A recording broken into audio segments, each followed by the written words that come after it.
प्रार्थना की सामर्थ परमेश्वर की सामर्थ है और हमारे जीवनों में यह सामर्थ बनी रहना चाहिए अगर हमें इस अंधकारमय जीवन में निरंतर परमेश्वर की राह पर चलना है।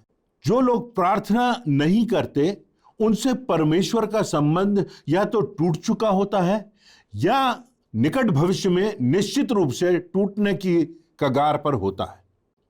इसलिए प्रार्थना का संबंध जो है वो बहुत प्रमुख है कि हमारा हमारे पिता से, हमारा हमारे रचयिता से, हमारा हमारे सृष्टिकर्ता से वो मजबूत संबंध बना रहे। प्रार्थना से हमारे जीवनों में परमेश्वर की सामर्थ प्राप्त होती है और प्रार्थना की सामर्थ से ही हमारे जीवनों से प्रार्थना की सामर्थ दूसरों तक पहुंचती है, जो लोगों को प्रभावित करती है, जो परिस्थितियों को बदलती है, जो आड़े टेढ़े रास्तों को समतल करती है, जो पर्वतों को पार करने की और समुद्रों को दो भागों में बांटने की क्षमता हमको देती। परंतु अक्सर परमेश्वर के लोगों के जीवन में, यहां तक कि जो परमेश्वर की इच्छा पर चलते हैं, उससे प्रेम रखते हैं, उसके अपने लोग हैं, कितनी बार ऐसा होता है जबकि प्रार्थना का उत्तर नहीं में मिलता है। प्रभु यीशु मसीह ने स्वयं कहा मत्ती रचित सुसमाचार के 7वें अध्याय की 7वीं आयत में, मांगो तो तुम्हें दिया जाएगा। और जब हम मांगते हैं और हमें मिलता नहीं तो हम प्रश्न करने लगते हैं, हमारे मन में शैतान कार्य करने लगता है और ऐसे विचार आने लगते हैं जो हमें भटका देते हैं। परमेश्वर का यह भी वायदा है कि तुम मुझे पुकारो और मैं तुम्हारी विनती को सुनूंगा। प्रार्थना परमेश्वर से मांगने का, उसके साथ बने रहने का एक बहुत प्रभावशाली जरिया है। इतना प्रभावशाली है कि प्रार्थना से, किसी विश्वासी के आंसुओं की प्रार्थना से परमेश्वर की योजना भी बदल जाती है। याकूब की पुस्तक के 5वें अध्याय की 13वीं आयतों के आगे लिखा हुआ है, यदि तुम में कोई दुखी हो तो वह प्रार्थना करे, विश्वास की प्रार्थना के द्वारा रोगी बच जाएगा और प्रभु उसको उठाकर खड़ा करेगा। और यदि उसने पाप किए हो तो उनके पापों की भी क्षमा हो जाएगी। धर्मी जन की प्रार्थना के प्रभाव से बहुत कुछ हो सकता है। बाइबल में हम पाते हैं कि जब हिजकिय्याह राजा को यह पता चलता है कि अब परमेश्वर ने निर्णय कर लिया है कि वह उसे इस संसार से उठा ले, परमेश्वर का निर्णय हो चुका है कि अब हिजकिय्याह राजा की मृत्यु होने वाली है। और तब लिखा हुआ है वचन में कि वह बहुत रोता है, प्रार्थना करता है और आंसुओं की प्रभावशाली प्रार्थना से परमेश्वर अपनी योजना बदल देता है। और तब लिखा हुआ है यशायाह नबी के 38वें अध्याय की 1 से 6वीं आयतों में, उन दिनों में हिजकिय्याह राजा ऐसा रोगी हुआ कि वह मरने पर था। तब हिजकिय्याह राजा ने परमेश्वर यहोवा से प्रार्थना करके कहा, हे यहोवा, मैं सच्चाई और खरे मन से अपने को तेरे सन्मुख जानकर चलता आया हूं कि जो तेरी दृष्टि में उचित था वही करता आया हूं। और हिजकिय्याह बिलक बिलक कर रोने लगा। यहोवा ने कहा, मैंने तेरी प्रार्थना सुनी, मैं तेरे आंसुओं को देख रहा हूं। सुन, मैं तेरी आयु 15 वर्ष और बढ़ा देता हूं। और यहां तक कि परमेश्वर ने उसके राज्य को आशीषित करने का भी वचन दिया। अपनी प्रार्थना को प्रभावशाली बनाने के लिए हमें सतत प्रयास करना है। तो हमें अपने जीवन में इस बात का निश्चय कर लेना है कि हमारी दिनचर्या में प्रार्थना का प्रमुख स्थान हो। हम डिसिप्लिन होकर, अनुशासित होकर हम प्रार्थना करने वाले हों और इसके प्रति हमारी प्रतिबद्धता आजीवन बनी रहे। तो इसलिए हमको ध्यान देना है कि किन बातों से हम अपनी प्रार्थना के जीवन को और भी मजबूत बना सकते हैं। पहली बात, हमें पीछे मुड़ करके अपने जीवन को देखना है। यदि अपनी प्रार्थना को प्रभावशाली बनाना है तो सर्वप्रथम हमें अपने जीवन को देखना होगा। यशायाह अपनी पुस्तक में लिखता है, यशायाह नबी की पुस्तक उसके 59वें अध्याय की पहली और दूसरी आयतों में, देखो यहोवा का हाथ ऐसा छोटा नहीं कि उद्धार ना कर सके, ना ही उसका कान ऐसा बहरा हो गया है कि सुन ना सके, परंतु तुम्हारे अधर्म के कामों ने ही तुम्हें परमेश्वर से अलग कर दिया है और तुम्हारे पापों के कारण उसका मुंह तुमसे छिप गया है, जिससे वह तुम्हारी नहीं सुनता। हमारी प्रार्थनाएं इस कारण प्रभावशाली नहीं हो पाती क्योंकि हम स्वयं अपने पापों के कारण परमेश्वर से अलगाव का जीवन जीने लगते हैं। ऐसा भी नहीं कि सब लोगों की प्रार्थना से सब कुछ हो सकता है, बल्कि याकूब की पुस्तक में लिखा हुआ है उसके 5वें अध्याय की 16वीं आयत में, धर्मी जन की प्रार्थना के प्रभाव से बहुत कुछ हो सकता है, जैसा कि मैंने पहले भी यह बात कही थी। इसलिए अपनी प्रार्थनाओं का उत्तर पाने की अपेक्षा हमें यह निश्चित कर लेना है कि हमारा जीवन परमेश्वर की दृष्टि में उचित है कि नहीं। हमारे अतीत के जो पाप हैं, क्या उनसे हमने पश्चाताप किया है? क्या परमेश्वर के सामने हम गए हैं? हमें अपने जीवन का पुनर्मूल्यांकन करना है, अपने जीवन को पीछे मुड़ करके देखना है कि हमारे जीवन में कौन कौन सी बातों की कमियां रही हैं, कि ऐसा तो नहीं कि हम अपने जीवन में परमेश्वर के रास्ते से विमुख हो गए, परमेश्वर की आशीषों का हाथ हमारे ऊपर से हट गया। क्योंकि कई बार ऐसा होता है कि परमेश्वर से हम अलग हो जाते हैं, पापों के रास्ते पर चलने लगते हैं, गलतियां करने लगते हैं, जानबूझकर पाप करते जाते हैं और हमको पता ही नहीं चलता कि परमेश्वर का हाथ हमारे सर पर से उसकी आशीषों का, उसके प्रेम का, उसकी सामर्थ का, उसकी क्षमा का हाथ हमारे जीवनों से उठ गया है। तो हमें अपने जीवन का पुनर्मूल्यांकन करना है, अपने अतीत को देखना है, अपने वर्तमान को देखना है और ठहर कर जीवन में निश्चित करना है कि हम परमेश्वर के मार्ग पर चल रहे हैं कि नहीं, हमने अपने पुराने जीवन से पश्चाताप किया है कि नहीं। दूसरी बात, हमें अपने उद्देश्यों को देखना है। हमारी प्रार्थनाएं इस कारण प्रभावपूर्ण नहीं हो पाती क्योंकि अक्सर हम अपने स्वार्थ को पूरा करने के लिए प्रार्थना में मांगते हैं। सिर्फ उस प्रार्थना में हम होते हैं, हमारे लोग होते हैं, हमारा स्वार्थ होता है, हमारा लाभ होता है, हमारा हित होता है और हमारी प्रार्थनाएं हमारे अहम तक, हमारे स्वार्थ तक सीमित हो जाती हैं। पुराने नियम के समय में इब्रानी लोगों की सुबह की परंपरागत प्रार्थना में सदैव एक वाक्य होता था, हे ईश्वर, तू किसी यात्री की प्रार्थना को आज मत सुनना। इस प्रार्थना का कारण यह था कि यात्री यह प्रार्थना करेगा कि मौसम अच्छा रहे, आज पानी ना बरसे, परंतु हजारों किसान हैं जिनकी फसल को पानी की आवश्यकता है और इसी कारण वे परमेश्वर से यात्रियों की प्रार्थना को ना सुनने की प्रार्थना किया करते थे। याकूब स्वार्थी लोगों के संदर्भ में अपनी पुस्तक के 4 अध्याय के 3 आयत में लिखता है कि तुम मांगते तो हो पर पाते नहीं, क्योंकि बुरे उद्देश्य से मांगते हो, तुम्हारी इच्छा सही नहीं है। हमें देखना है कि हमारे कार्यों और हमारी प्रार्थना का वास्तव में क्या उद्देश्य है। क्या हम दूसरों के प्रति संवेदनशील हैं? क्या हमारे और परमेश्वर के संबंधों के प्रति हम संवेदनशील हैं, हम जागरूक हैं, हम उस संबंध को मजबूत बनाए हुए हैं, या मात्र हम अपने स्वार्थ के लिए, अपने हित के लिए प्रार्थना कर रहे हैं? जब कोई कठिनाई आई तो प्रार्थना में लग गए और जब सब कुछ ठीक है तो फिर हमें परमेश्वर की कोई आवश्यकता नहीं। ऐसा लगता है कि हम स्वयं में इतने आत्मनिर्भर हो गए हैं कि अब हम परमेश्वर से प्रार्थना करना भूल गए। कितनी बार ऐसा होता है, जब अच्छा दिन रहता है, हमारा सुखद दिन रहता है, कोई समस्या का हमें बड़ा सामना नहीं करना रहता, तो हम प्रार्थना करना भी भूल जाते हैं। तो हमारा उद्देश्य परमेश्वर की दृष्टि में प्रमुख होता है।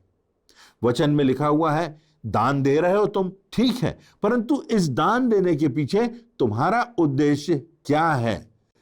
क्या हम यह चाहते हैं कि इससे हमारा नाम हो, हमें आदर मिले, सब लोग जान सकें? या फिर त्याग सहित परमेश्वर को गुप्त रीति से हम दान देते हैं? हमारा उद्देश्य जो है वो विशुद्ध है, हमारा विवेक जो है वो शुद्ध है, क्योंकि परमेश्वर की दृष्टि में कार्य की अपेक्षा उस कार्य के पीछे जो भावना है वही प्रमुख है। इसलिए रोमियो की पुस्तक के 12वें अध्याय की 8वीं आयत में लिखा है, दान देने वाला उदारता से दे, अगुवाई करने वाला उत्साह से करे, जो दया करे सो हर्ष से करे। कौन सी भावना है, कौन सी प्रेरणा है, किस उद्देश्य से हम प्रार्थना कर रहे हैं, यह बात परमेश्वर की दृष्टि में बेहद प्रमुख है। मत्ती रचित सुसमाचार के 6वें अध्याय की पहली आयत में प्रभु यीशु मसीह ने कहा, सावधान रहो, तुम मनुष्यों को दिखाने के लिए अपने धर्म के काम ना करो, नहीं तो अपने स्वर्गीय पिता से कुछ भी फल ना पाओगे। इसलिए यदि हमारी प्रार्थना को हमें प्रभावशाली बनाना है तो न केवल हमें अपने जीवन का पुनर्मूल्यांकन करना है, अपने संबंधों को परमेश्वर से जो हमारे हैं उन पर दृष्टि लगाना है, उनको मजबूत बनाना है, परंतु उसके साथ साथ हमको जांचना है कि प्रार्थना के पीछे हमारा उद्देश्य क्या है। क्या हमारी उस प्रार्थना में, हमारे उस उद्देश्य में विशुद्धता है? परमेश्वर हमारे हृदय को देखता है, परमेश्वर हमारे दिलों को जांचता है। जब हम प्रार्थना कर रहे हैं तो हमें देखना है कि जो हम मांग रहे हैं क्या वो परमेश्वर की दृष्टि में उचित है या अनुचित बात भी है, वचन के सीमाओं के बाहर की बात है, पर हम अपने स्वार्थ के लिए, हम अपने उद्देश्यों की पूर्ति के लिए, किसी के प्रति दुर्भावना है तो उसके अहित के लिए हम प्रार्थना कर रहे हैं। हमारे उद्देश्यों में हमारा स्वार्थ निहित है तो उसे परमेश्वर के सामने हमें स्वीकार कर लेना है, मान लेना है, उससे क्षमा मांगना है। वो हमें क्षमा करने के लिए तत्पर है और तब विशुद्ध हृदय से हम उस पिता से, जो हमारा पिता है, जो हमारे दाहिने हाथ से भी निकट है, जो हमारा मित्र है, जो हमारा सहायक है, जिसने अपने बेटे को हमारी खातिर बलिदान कर दिया, जिसने उसको मृत्यु पर विजय दिलाई और जिसने हमें अनंत जीवन की आशा दी, वो हमारा पिता हमारे साथ है। क्यों? क्योंकि हमारा विवेक शुद्ध है, हमारा उद्देश्य शुद्ध और साफ है परमेश्वर की दृष्टि में। तीसरी बात, हमें अपने चारों तरफ परमेश्वर के उत्तर को देखना है और स्वयं प्रार्थना का उत्तर बनने के लिए तैयार भी रहना है। यदि परमेश्वर की दृष्टि में हमारा जीवन उचित है, हमारे उद्देश्य उचित है, तो हमारी प्रार्थना बहुत प्रभावशाली होगी।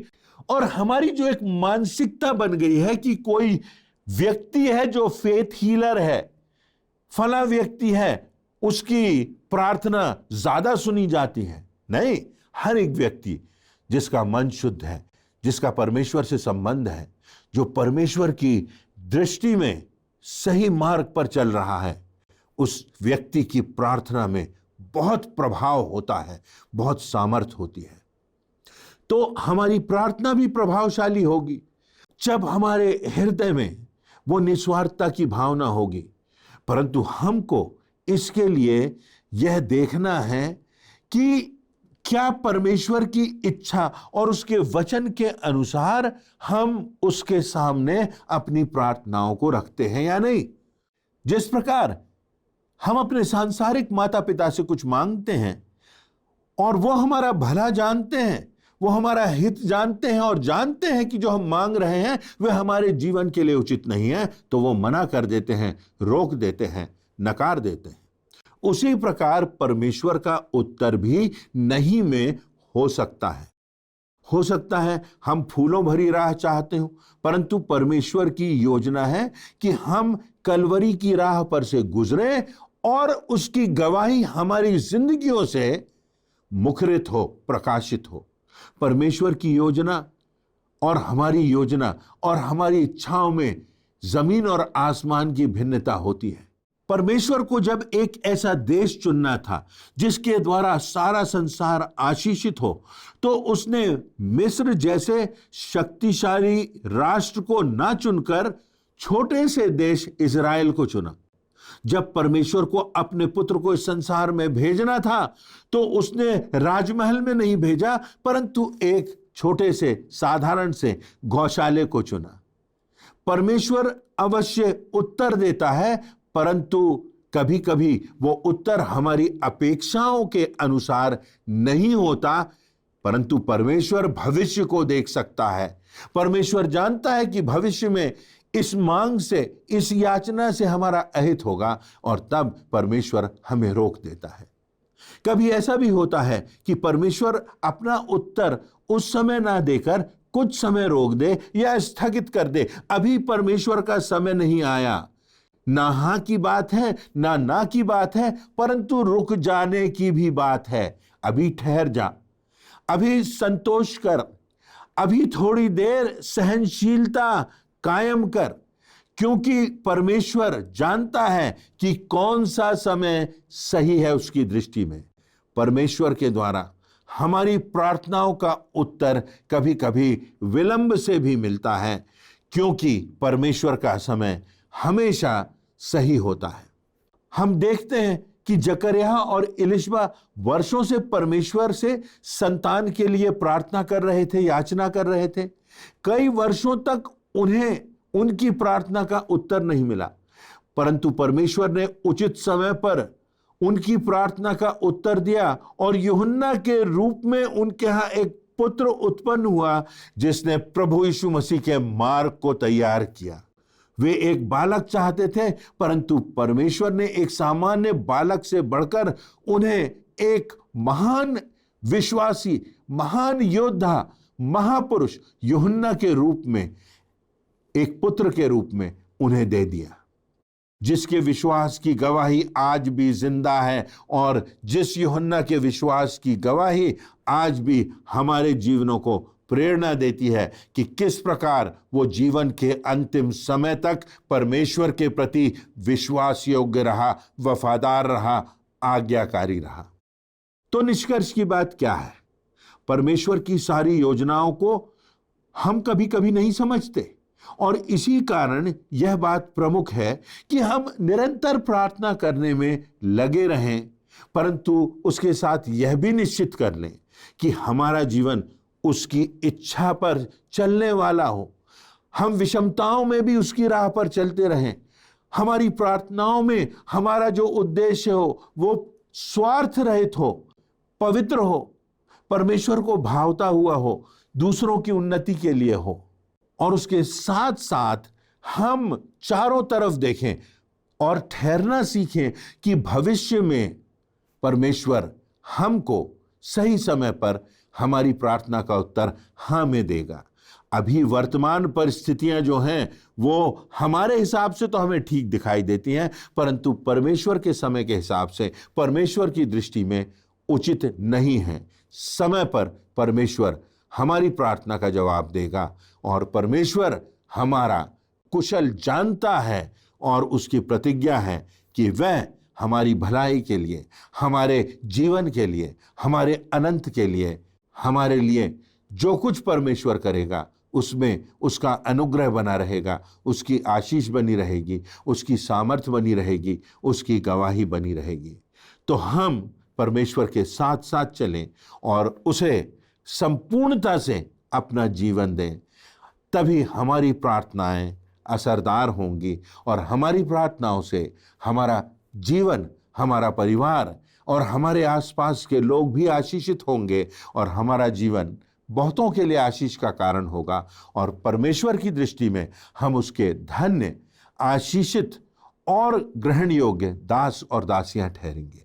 परमेश्वर इन वचनों से हमको सतत प्रार्थना करने के लिए, अपने प्रार्थना के जीवन को महत्वपूर्ण समझते हुए उसको प्रभावशाली बनाने के लिए प्रेरणा दे, ऐसी मेरी प्रार्थना है। परमेश्वर आप सबों को अपनी आशीष से परिपूर्ण करे।